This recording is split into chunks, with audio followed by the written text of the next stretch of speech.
we're going to use the Danaher business system as a career growth. If we want to really seed future leaders in the company, they have to live and talk and breathe the Danaher business system. And the only way to do that, by the way, is to do it, not to just read about it or watch it, right?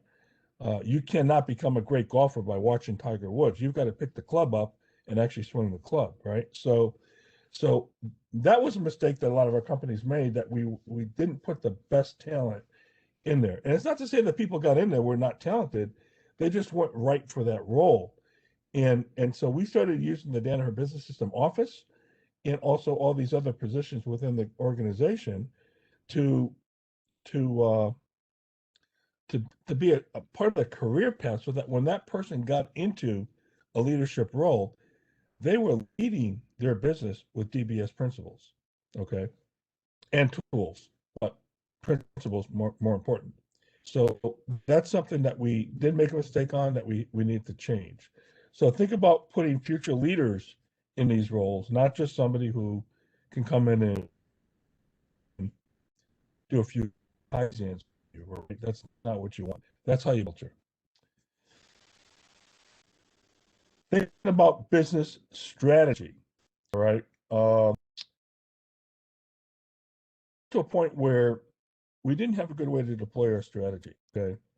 And in some cases, we were going after what I call management by objectives. We were, hey, I need to have this many inventory turns. Well, guess what? We got those inventory turns or productivity or whatever, but we compromised the rest of the organization by doing it because we didn't put it into sustainable, repeatable processes that like when we came in on Monday morning and we turned on the lights, that's how we ran.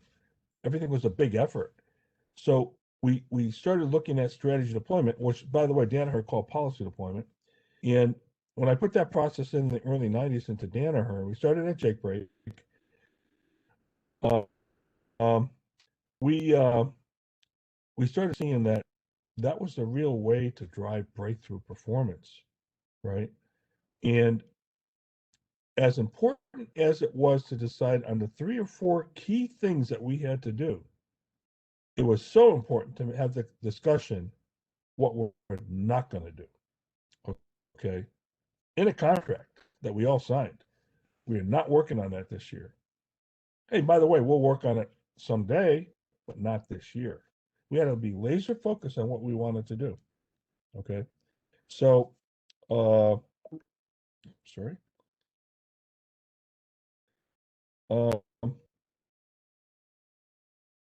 So I felt your whole business, the way to think about it. Think about all the processes, lay them all out on board.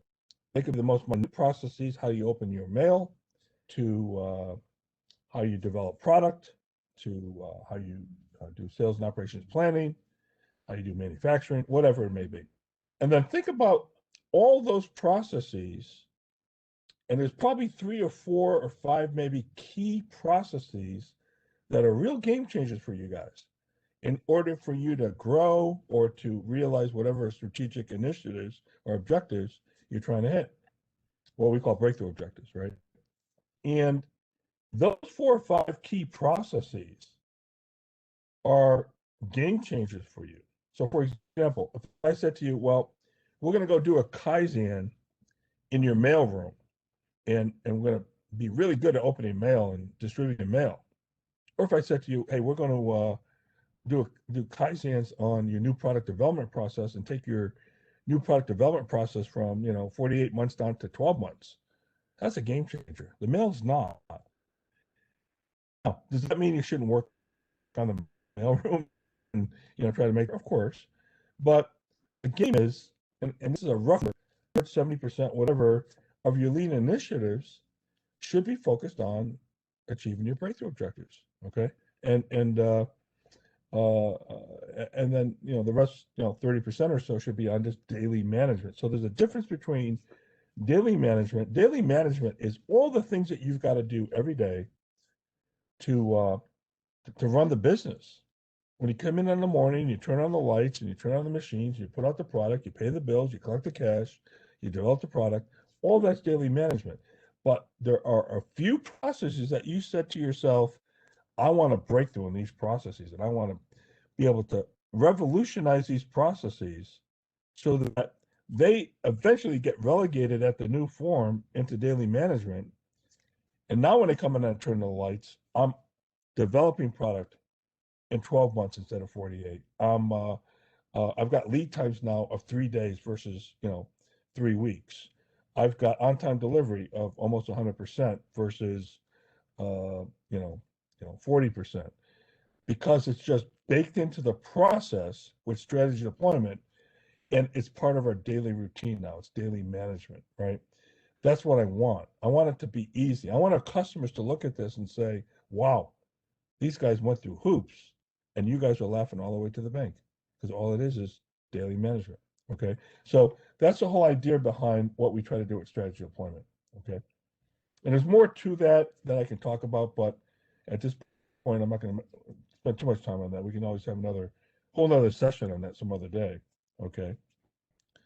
This one here is the toughest one, I think, because what I mean by point Kaizen is we go into a function or a cell or whatever it may be and transform it through Kaizen, right? And enterprise Kaizen means the whole enterprise has to evolve and change. So if you think about it, if I was just with a company that, they only think about lean on the manufacturing floor. Well, think about manufacturing, right? How many things affect manufacturing? And I always ask the question, when the VP of operations is explaining away his or her quality performance, why isn't the design guy there, okay, with him? When they're explaining away their on-time delivery and finished goods inventory turns, why isn't the commercial group there? Okay, they gave him the forecast. Okay, and so it's got to be an enterprise transformation. You can't. I had a one group out of Florida called me one time. They said, "Hey, look, Mark, you're the pioneer and the father of lean accounting. Want you to come in and the CFO said, we want you to come in and teach us lean accounting." I asked him like 3 or 4 questions, and I said, "You're not ready for it.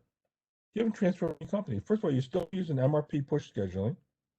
Okay, you're not doing single point scheduling. You have no value stream set up. You're still functional. You're still using work orders. I went down the list. You can't do lean accounting, or what I would call accounting for lean. Okay, you're not ready. All right, because the enterprise didn't transform. They were only doing lean on the shop floor, and this is a major reason why companies flatline, because they get results out of doing point kaizens, but they don't optimize the organization because everybody wants to basically still work in the way they always worked in a traditional sense, and then they ask themselves, they ask the question, well, why didn't we get the results? Everybody is actually operating in a 1970s mindset, except they expect manufacturing to operate, in a new lean fashion, right? Where in reality, everybody's job from the CEO on down has to change. And if that doesn't happen, and if all the if the leaders of these functions are not on the same page, forget it. And one of the things I like to think about is, why do we even have functions? Because I really believe, and I suggest to all my clients that we do value stream management. So value stream management in organizations where you have many companies within your company centered around value streams, and those value streams could be defined by customer, they could be defined by product, they can be defined by process. It all depends on the company and what you're set up for. So why have a manufacturing engineering function when I actually have those manufacturing engineers right there, add value right there and serve the customer, not some functional vice president? Problem is, the vice presidents are the one that have to decide to do that, and they're giving up their power base in order to do that. So it's kind of tough. But bottom line, though, is even if you still have a functional, like a matrix type organization with value streams and functional leaders, the functional leaders all have to be in concert with lean principles. So all thinking the same way. And it's not going to change. And if they're still willing to hold on to what got them in those positions, you're not going to transform the enterprise. Simple as that. Okay. So you can't achieve it in, working in traditional ways. All right. That's a big one, by the way. Okay. And I don't know if many of you experienced that, but I bet you have. So keep that in mind. We talk about Ono's 7 wastes, which are, Muda. Muda is, the Japanese word for waste. But we don't always talk about Mura and Muri. Okay, so Mura, unevenness, and Muri, unreasonableness. Uh, those 2 words are important, and typically those 2 wastes, we all know the 7 wastes on Muda, waste from inventory, defects, transportation, waiting time, right? Which probably is a big one when you talk about administrative processes, waiting time.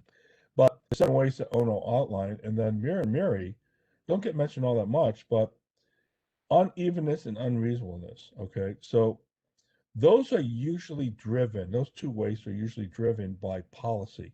Okay, and what I mean by policy, I'll give you one example.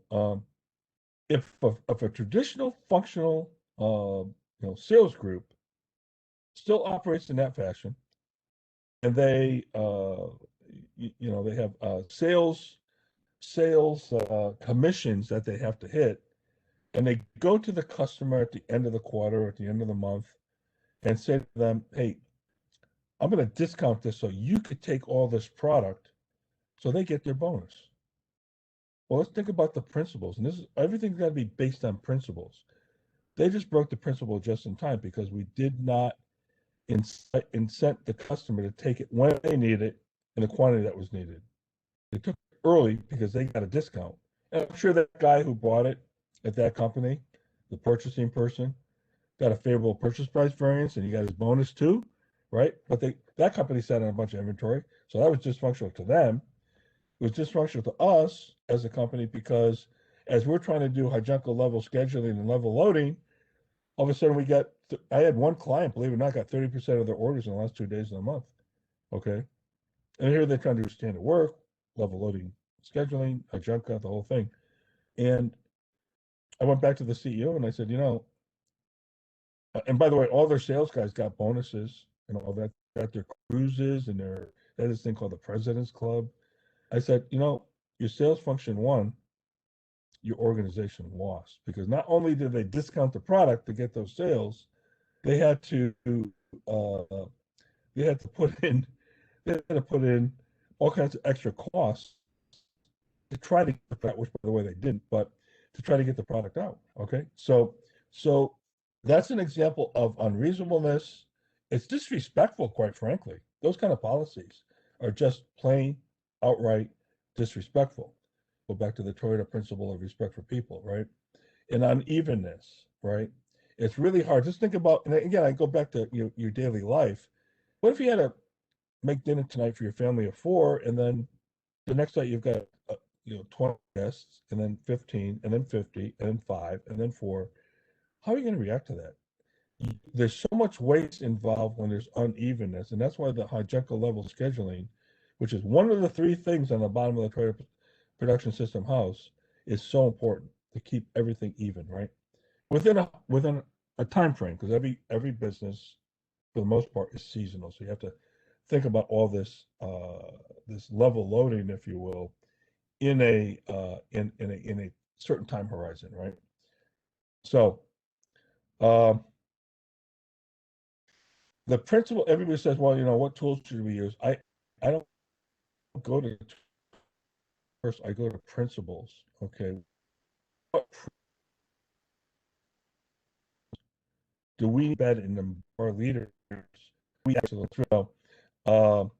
So if you don't get the principles right and then change your behavior, because I can guarantee you right now, a traditional company is not behaving in accordance with those principles. And I'll talk more about those a little bit later. Okay. Trying to financially justify everything. Forget that. I'm an ex-CFO. Okay. I was very good at financing, and there's just some things you can't justify. Okay.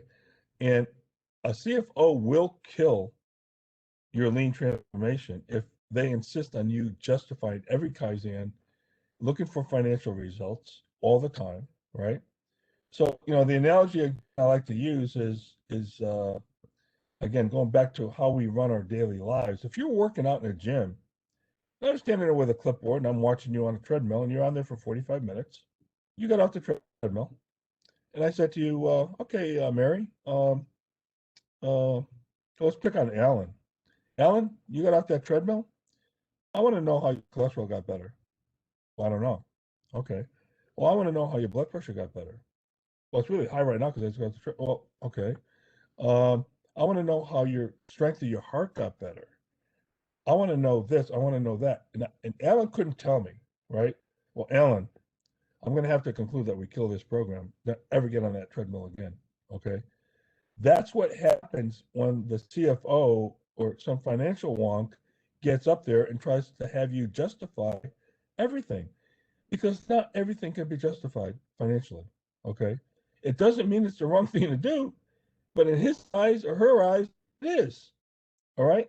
So traditional accounting, and I can go into a whole thing about lean accounting and how standard cost accounting, just and absorption variances and purchase price variances and standard cost and period is so dysfunctional and causes counter dysfunctional behaviors when you think about it in concert with lean principles.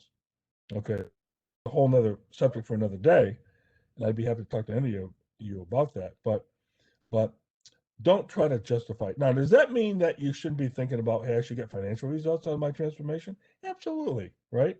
But if you're so maniacal about going into every single little nook and cranny and justifying it, you're gonna lose.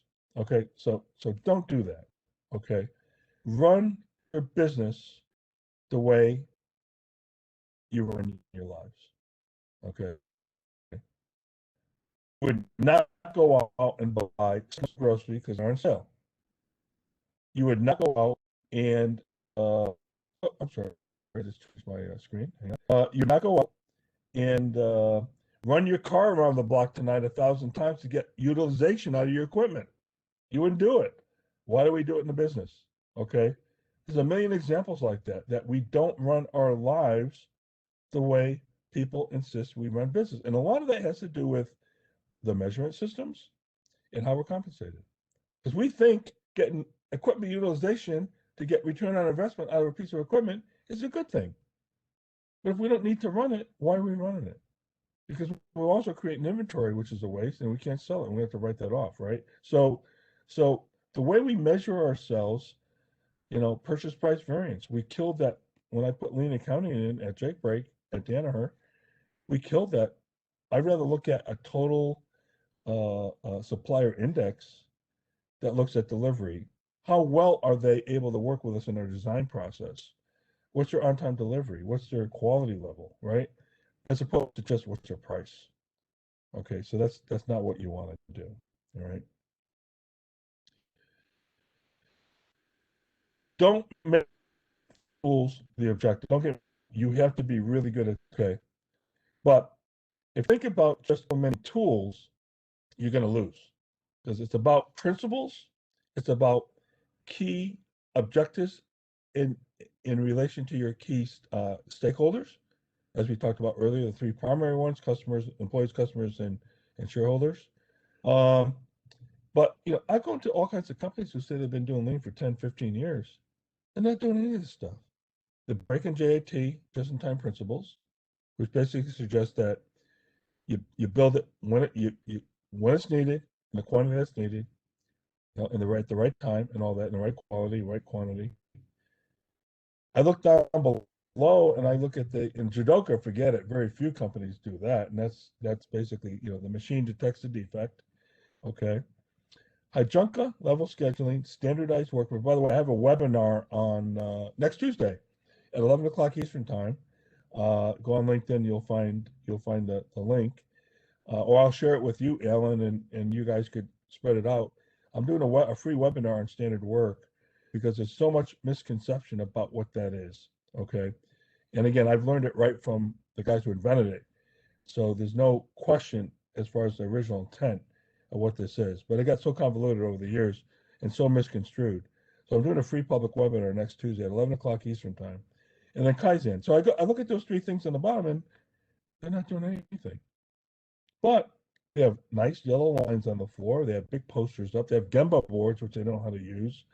But they don't have any of this stuff. None of the basics, right? And people are afraid to put in the basics. They want the silver bullet, whatever that may mean, right? And I'll go back, if you're a football fan, Vince Lombardi from the Green Bay Packers back in the 60s basically said, hey, look, he had all these great future Hall of Famers, Bart Starr, Carroll Dale, Ray Nitschke, right? By the way, I have all their football cards from 1968, just so that you know how old I am, right? And he held up a football in his first practice with the Green Bay Packers and said, gentlemen, this is a football. And from there, he went right on with the basics of tackling, basics of blocking, basics of passing. And he won, I don't know, 7, I think, titles, 2 of which were Super Bowls because they didn't have Super Bowls when he first started. Okay. He was one of the greatest coaches in the world. Okay. And no West Coast offense, no fancy plays. He did the basics. Okay. That's how he won. So everybody's looking for that silver bullet. Go back to the fundamental basics of TPS, and it will do yourself really good. Now, some of the stuff is hard to do, but stick with it because it's worth doing it. All right. So don't become enamored with the lean. Don't make lean and the tools the objective. Hey, we've got to implement standard work. Hey, we got to implement high junk. We got to implement, okay, which is a whole other subject for another day. Be enamored with the objectives of your stakeholders, okay? And then come back and say, okay, now what tools can I use to help me do that? And every business is different, and you're going to have different requirements and different priorities, right? So if I just tell you, hey, everybody should go out and implement Kanban, that's totally wrong, or single minute exchange of die or TPM. It's so wrong for me to do that because I don't know what your objectives are. It's kind of like me prescribing for you your medicine without doing a diagnosis, right? So think about that and don't become enamored with implementing tools. Become enamored with your stakeholder objectives. Okay. This is a big one. I'll bet you many people on this call have seen leaders who talked a good game about to lead this. And I get a CEO calling me and say, hey, Mark, we want to do the Danaher business system. Well, first I tell him you can't. But second, I say, okay, what do you really want to do here? Because are you willing to do the work that's required? Or are you're really asking me, I want Danaher's results? Big difference. Most of them want Danaher's results. That's why they call me. They don't really know what is involved. And they sometimes think that this is just a plug and play type of thing. I'm going to go buy a refrigerator, plug it in, and 30 minutes later, I'm going to have cold drinks. It doesn't work that way. Okay. So you have to think about leadership getting involved. I have a whole plethora of what I would call leader standard work, and I'll be happy to send that to you guys as well. Leader standard work of what does the leader need to do on a daily, weekly, monthly basis to be able to drive this, and what are the behaviors? If the leader says, "Hey, we're going to do lean," and doesn't change a darn thing about how that person operates and everything that he or she did to get them to that position is what they continue to do, it's not going to work. You cannot be a spectator when it comes to you have to, the only way to learn this and really internalize it is to do it. Okay. So that's a real key. And I think about this and say, well, I can come and do it for you. I want you to do it so that you know how to do it and that you can continue to evolve over the course of time, right? So give a fish to a man, you feed him for a day. Teach a man to fish, you feed him for a lifetime. All right. So that's how you build the culture of doing this. You can't do this for them. You have to teach your people how to do this for themselves. This is the big one. This is one of the principles, and I think it's an important principle. At one point in time, we were thinking about cost. We need to take cost out, right? We're only focusing on cost. But there's a hierarchy here, all right? Safety, quality, delivery, cost, SQDC. In that order, each one being more important than the one after it. Okay, so safety always number one. I would never ask an employee to do something unsafe that would, benefit quality, delivery, or cost. That's number one. And people may argue, hey, quality is part of safety, right? Well, we break them out. We think it is, but it's important enough to break out. I will never ship a product to a customer and make a delivery date because it's shipping bad quality. Not going to happen because why? Quality is higher. And oh yeah, by the way, if I'm late on a delivery, I'm going to air freight that product at the expense of cost because delivery is more important than cost. So my notion is that if you do all the first three things right, cost virtually takes care of itself. But I've been to so many companies that the whole mindset is cost, cost, cost, cost. Now they'll talk SQDC as a game, but they'll operate and behave as CCCC. And what I think is important to do is to don't listen to what people say. Yeah, fine, listen, but watch what they do and how they behave. Okay. And you'll find I had one client that,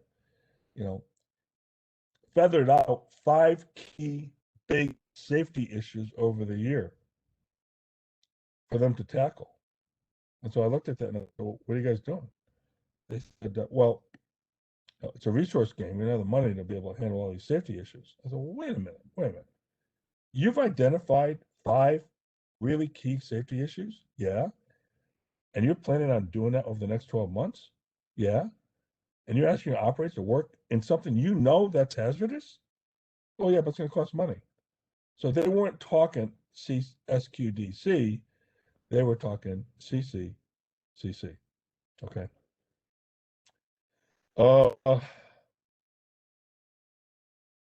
You just can't cost cut your way to prosperity. Just keep that in mind.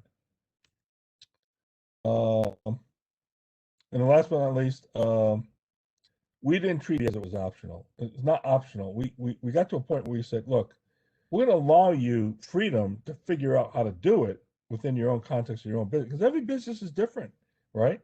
And they all have different priorities.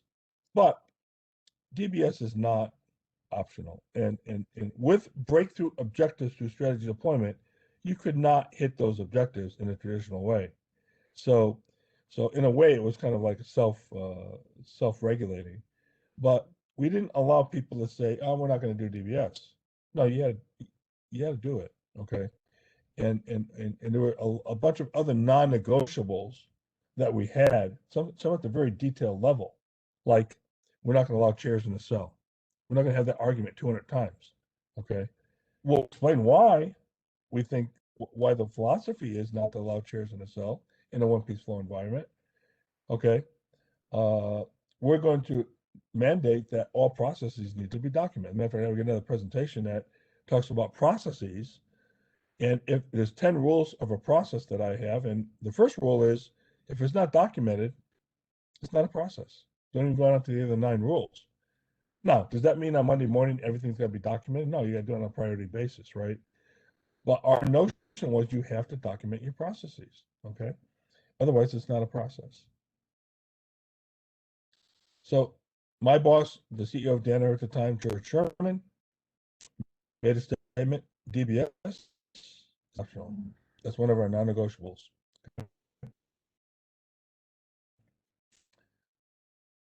So here's some of my favorite.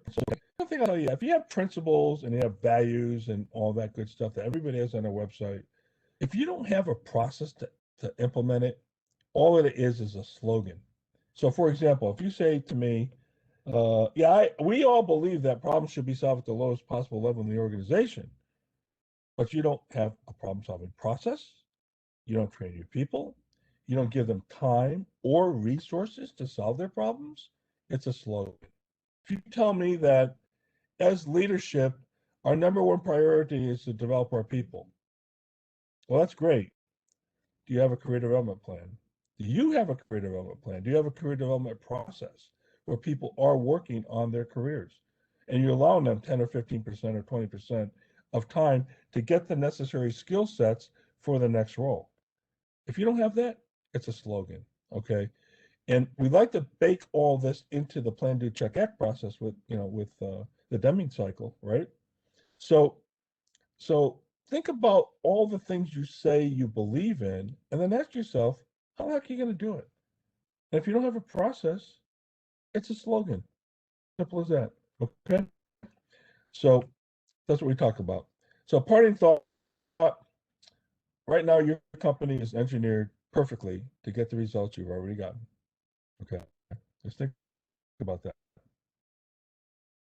Every single little right now that you have, where you put your pen and pencils, everything you got right now is exactly perfectly engineered to give you what you just got, right?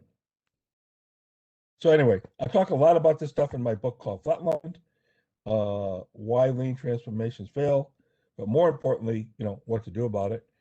And we talk about that in the book. And that is my contact details. And again, I'll send you guys this presentation to look at. And I think that is the end of the pitch. So how did I do on timing? I think we're pretty good. What, 40 some odd minutes? Yes, excellent. Excellent, Mark. Thank you. There's a couple of questions here. We have Ricardo from, everybody's going to be able to unmute themselves. So I'm going to ask Ricardo, if you want to make your question, Ricardo, you're able to unmute yourself. And we always ask people if you are if you can be on the camera, please, you are welcome to connect your video. It's always good for our speakers to see people and listen to them. So, Ricardo Rios from San Antonio. It's probably not good for them to see me, but. Oh, he says it's loud. Let me see what is happening.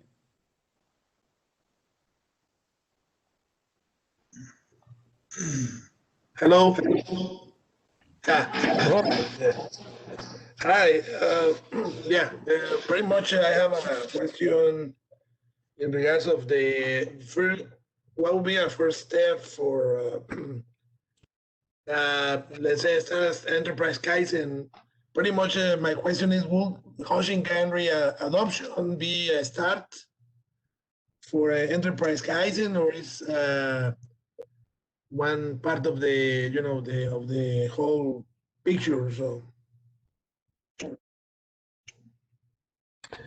Well, what I say about Hoshinkanri is that, first of all, there's a lot of versions of it out there today. Okay, and we made a lot of mistakes with it in the early days, and it's one of the other areas I didn't talk about. Okay, and Hoshinkanri, it's kind of like learning golf, right? It takes 12 to 18 months just to get reasonably good at it. I think regardless of what you do with it, if you cannot develop a problem-solving culture through like A3 problem solving, it doesn't matter that you do Hoshinkanri. That's the most important part of it all. Most people create all the matrices and all the wallpaper involved. I call it wallpaper that look pretty, but if you can't put countermeasures in when you don't hit your plan, then it doesn't matter. Okay, so I really think the more I've been doing this over the last 30 years, and people say, well, what is lean about? Yeah, taking out waste and all good stuff. I think it goes just nice. It's about solving problems. Okay. Tools disposal, including Hoshinkanri, by the way, is there for us to use. But it's about, I remember an senior executive at Toyota told me in 1990, my first trip when I went over there, with her. And he said to me, all companies have, even the Toyota has problems, okay? The difference between a world-class company and a not so world-class company is how you solve problems and that you put them to bed forever and don't have to solve the same problem over and over again, right? Now, so I that way that made all over these years, and everybody gets really hung up on all the tools and stuff like that, which by the way are very important. I'm not trying to downplay the tools, because those tools help you solve problems, but not become fixated on it. So I think the ability to develop your culture to solve problems is so very much important. And if you don't have that, the rest of it doesn't matter, right? Now, Hoshin Kanri is a little bit more complex and it's probably a little bit more advanced at this point. So here's what I'll say about that. When you do Hoshin, or strategy deployment, there's a lot of names for it. You've got to think about where your business is at, okay? So, and you got to think about what's the complexion of strategy deployment. So let me give you an example. You may have abysmal delivery and quality, right? Well, the complexion of your potion is going to be more along fixing quality and fixing your basic delivery and lead times, and not growing, right? I remember going to one of the strategy reviews at George Sherman, and our general manager for one of our divisions said, we're going to enter the European and Asian market. And George, it was a 10-minute meeting, by the way. We flew out to California, 10 minutes. He said, John, your quality and your on-time delivery and lead times are abysmal. Fix your delivery and fix your quality. I am not going to let you go into Asia and Europe and mess up those markets like you're messing up North America. Okay? That was it. That's focus, right? That's focus. I don't want you to spend $1 on growth. Okay? So the complexion of his potion was along the lines of quality and delivery. And again, what that really means is that means, you're looking at the fundamental processes that are needed to drive breakthrough performance in that regard. Quality, delivery, whatever, lead time. Okay. And we developed this thing that said, okay, well, you've got to earn the right to grow, which basically means you got to get your act together on SQC. Okay. Does that mean it's got to be perfect? No, it's never perfect, right? It can't be such action where you're being pulled in every day to firefight with customer complaints and everything else that you can't even do anything anymore, right? So that becomes your breakthrough, all right? As opposed to something more sexy like growing into new markets, expanding your business, doing acquisitions. If you can't do the basics first and you try to do all this other great stuff, you're going to fail. So when you do Hoshin, but right now I'd say, if you build your efforts on solving problems, and then when you go to do Hoshin, let's say a year from today, you'll be very well equipped to be good at it. Okay, because problem solving, whether you use A3 methodology or whatever, is relevant not only to strategy deployment or to Hoshin planning, but to daily management too. And there's a difference between daily management and strategy deployment, right? Strategy deployment are those 3 or 4 things that I'm going to work on process-wise to drive unbelievable breakthrough results. And daily management, all the other stuff I do just to come in and, run the business, pay the bills, collect the cash, make the product, right? So you still want to do Kaizen on that. And as I said earlier, maybe 80% or so are focused on daily management. And of the 60, 70%, you really drive it, because those are the game changers for your business. Okay. So I would recommend that it's a long-winded answer to your question, but it's a good question. I wouldn't start right away with the Hoshin. Okay. I would work on developing a problem-solving muscle in your company so that you guys know how to solve problems at the lowest possible level in the organization. As a matter of fact, the higher you go in the company, the lower the quality of the problems of the problem resolutions, because you're not closest to the work. Okay. And I learned from John Shook, a friend of mine, you probably know John. He told me that at Toyota, They did not let an executive opine on the problem as they saw the problem firsthand. Okay. Think about all the meetings you wouldn't have to go to anymore if you didn't have that, right? So they didn't want executives sitting in a meeting opining on what they thought the problem was. They didn't even know what the problem was, right? So I would work on just developing that problem-solving muscle, to me, at first, if I'm going to start. And then as the tool, as you guys see what tools you might need, whether it's standard work, cell design, Kanban, whatever, bring those in, right? But always do it in the context of plan, do, check, act. Okay? The Deming plan, do, check, act, right? Do it in that regard, and you'll find that you'll be a lot more successful than if you gravitate towards some tool that isn't connecting to what you're really trying to do. Okay? I hope that helps, but Yeah, no, thank you for the answer. Yeah, answering my question. Yeah, great. You'll know, when you get to a point where you feel pretty comfortable with your problem-solving abilities as a company, you'll know when it's time to do SD, strategy deployment or Hoshin, right? You'll have that feeling, but don't just go jump into it yet without really building that muscle, because you'll struggle. I can tell you right now, you'll struggle. So, Thank you. sure. Thank you, Mark. Somebody else has a question?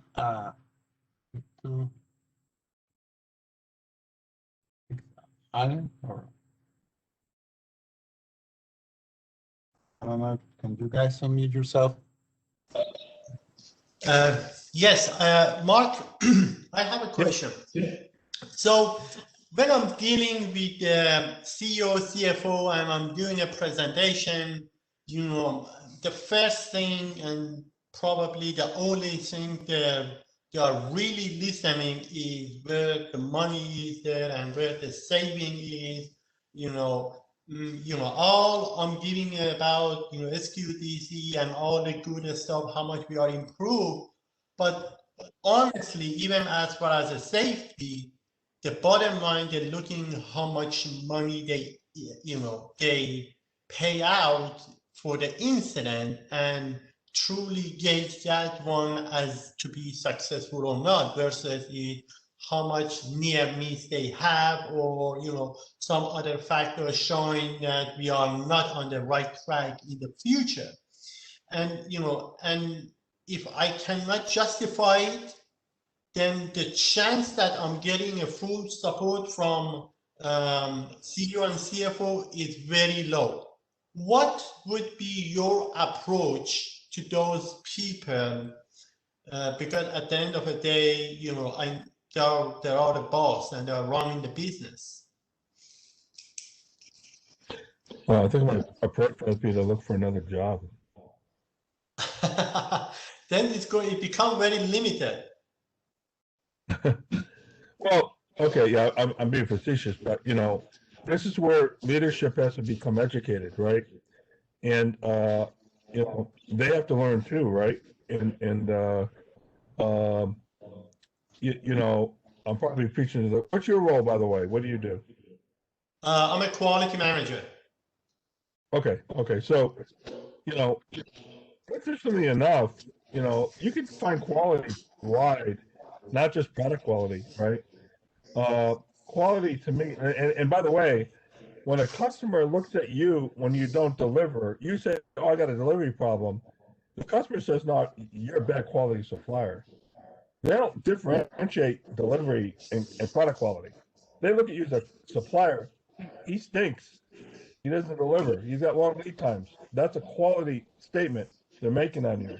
A lot of times we like to think about quality about product, right? And it's not just that. If you put yourself in their shoes. But I like to use the analogy that, the cost and the money and the dollars, being an ex-CFO myself, are a result of doing all the right, and especially quality, okay? And if you guys are calculating the cost of per quality, I was just with a company this past week, and they said their cost of per quality is 0.38% of sales. I said, no freaking way, okay? No way. The numbers I've always done were 15 to 20% of revenue is the cost of poor quality when you really add all the cost up. And that goes beyond your warranty and your rework and all that stuff, your scrap.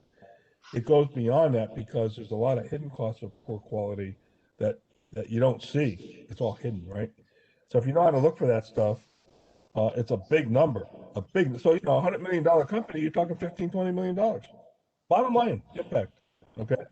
Now I can focus on the numbers all I want, but if I don't focus on the root cause of what's causing those numbers, which basically, as you said, are SQD, right?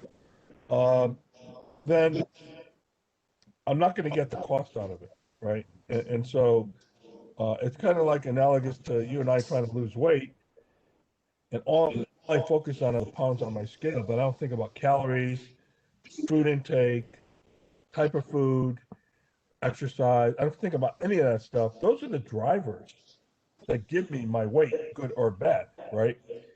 But when you only focus on the weight, it's not going to do you any good. And that's what just focusing on the cost is. So this is where the conversation has to mature to the fact that the objectives of the stakeholders, whether it be employees or customers or even suppliers, whatever, need to be as important as the shareholders and the costs, right? Unfortunately, we don't calibrate our compensation systems that way. So you could talk a good game all you want with, you should be interested in what you think. Yeah, we do. Of course we do. But really, they're focused around those dollars, right?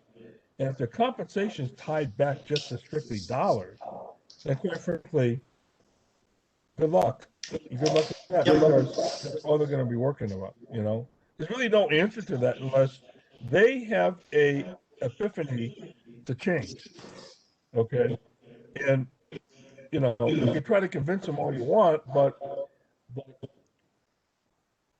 if they're not really either, you know, incented or have the ability to make those kind of changes, it's going to be a really tough. I'm not going to try to fool you. It's going to be tough. There's no magic thing I don't think you could say to them unless they really understand the principles and they really understand what this is really all about. Because if you do all those things right, they'll far exceed what they're looking for today in cost or financial return. Far exceed it. Okay. So I know I probably didn't answer your question, but it's kind of tough. And this is one of the problems I talk about in the book about Flatline, you know. And hopefully my book will be read by those guys that say, hey, wait a minute, there's something going on here. And I need to think about this differently.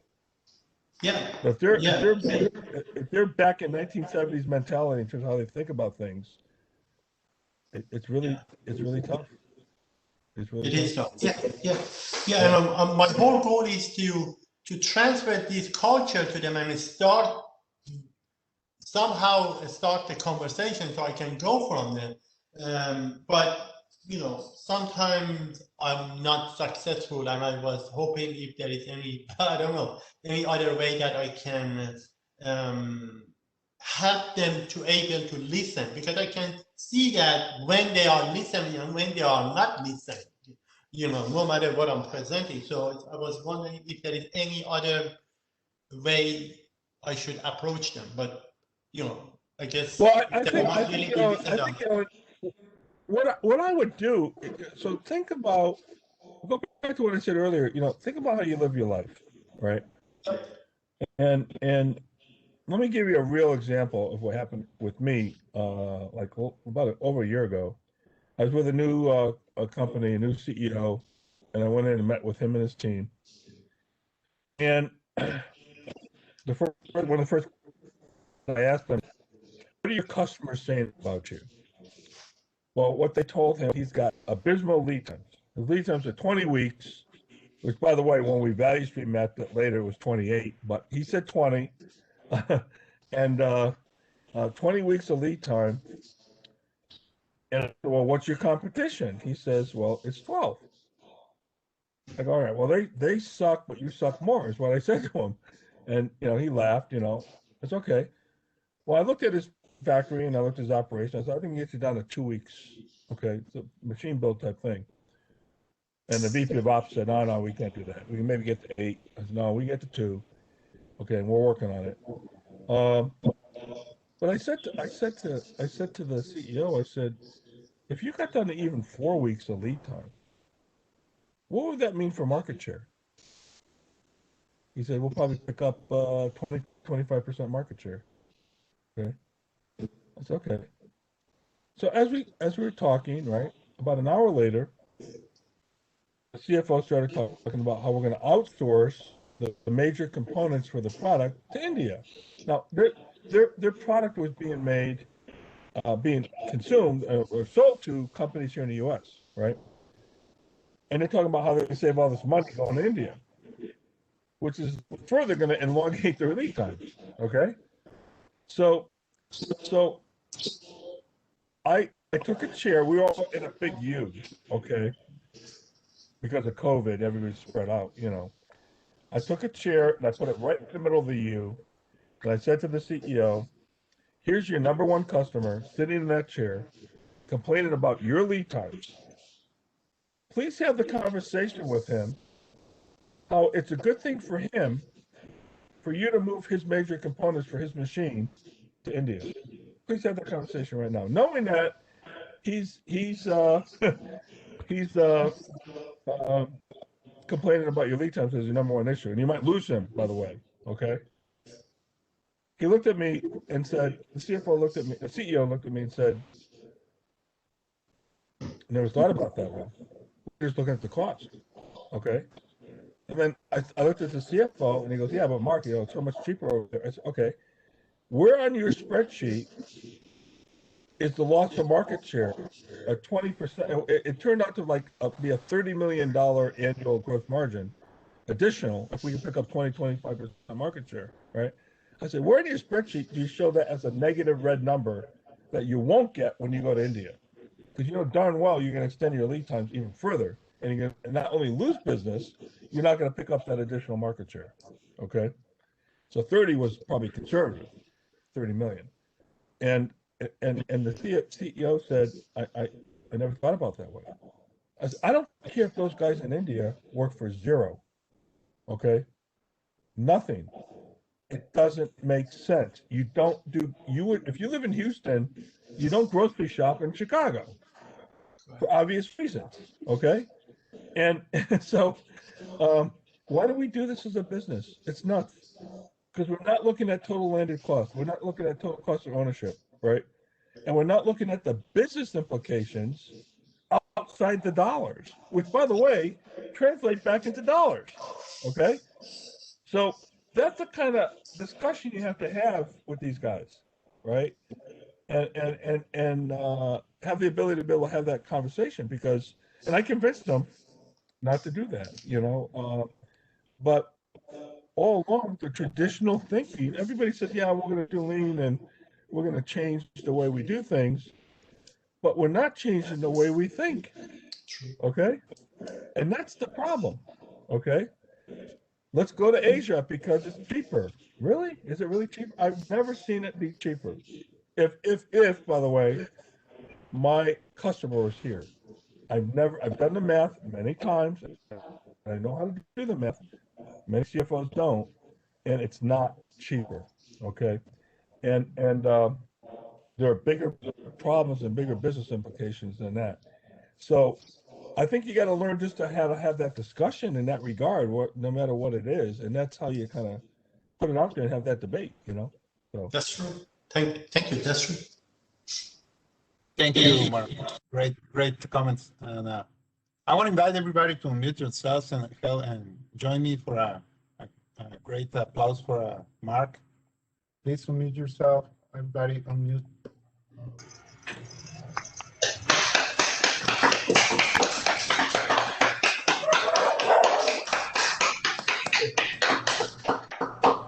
Thank you, Mark. Applause. Wow, that's pretty cool. Thing. Yeah, we miss those applause. Thank you, Mark, and it has been a very interesting session. Back to basics. That's a good takeaway, right? So, and thank you everybody, all the members that joined. Everybody to join today. We'll see you next month. And thank you, Mark. Thanks, everybody. Well, thank you for having me. Alan, I'll send you I'll send you I'll send you the presentation and some other stuff too. You test your team. I appreciate it. We post the presentations in my ASQ for everybody. You can just log into my ASQ and the presentations are available there. And the video is going to be available in our YouTube channel. I missed the first humble. I started recording until the second one. That's my fault. But it's gonna be there. Thank you, everybody. So now we have 11 errors, not just 10. All right, now we have 11. Thank you, Mark. Thanks, everybody. It was good to see you guys. Thanks, everybody.